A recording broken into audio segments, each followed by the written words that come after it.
Il-Grey List, lista ta' pajjiżi b'nuqqasijiet strateġiċi fil-ġlieda kontra l-ħasil ta' flus u l-finanzjament tat-terrorizmu fost l-oħrajn. Pajjiżna huwa l-ewwel stat membru tal-Unjoni Ewropea li qatt tpoġġa f'din il-lista, lista li ilha teżisti kważi 40 sena. Meta l-FATF tpoġġi pajjiż fil-Grey List u allura tpoġġih taħt aktar sorveljanza, ikun ifisser li l-pajjiż irid jimpenja ruħu li jsolvi malajr in-nuqqasijiet strateġiċi identifikati f'perjodu ta' żmien miftiem huwa suġġett għal monitoraġġ miżjud.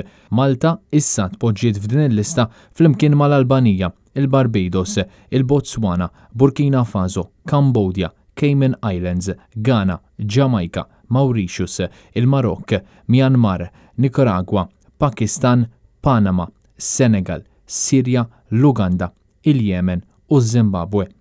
L-FATF tidentifika pajjiżi addizzjonali fuq bażi kontinwa u issa anke Malta ġiet identifikata li kellha nuqqasijiet serji. Il-Partit Nazzjonalista kif għamel meta kien fil-gvern fl-aħħar xhur ħadem ħafna biex pajjiżna ma jkunx grey listed.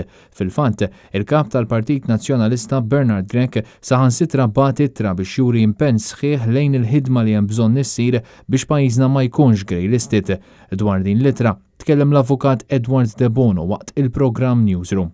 L-ittra ta' Bernard Grech hija solleċitazzjoni lil pajjiżi Ewropej u l-Istati Uniti, partikolarment il-Ġermanja, l-Amerika u l-Ingilterra biex effettivament aħna jnuru li effettivament l-affarijiet jistgħu jitjiebu, l-affarijiet qegħdin fi proċess li jitjiebu u m'għandhomx lilna jikkunsidrawna bħala pajjiż terroristiku jew pajjiż fejn isir it-terrorizmu finanzjarju. Bernard Grech mexa korrettament u talab lil dawn il-gvernijiet biex jaġixxu u jagħtu ċans lil Malta tkompli issa f'dan l-istadju tardif li timxi u tagħmel kull ma hemm bżonn biex nimxu l quddiem.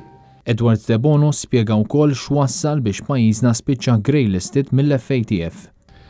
Dan l-istat ta' impunità qawwija li sfortunatament għexna daw l-aħħar 7 snin.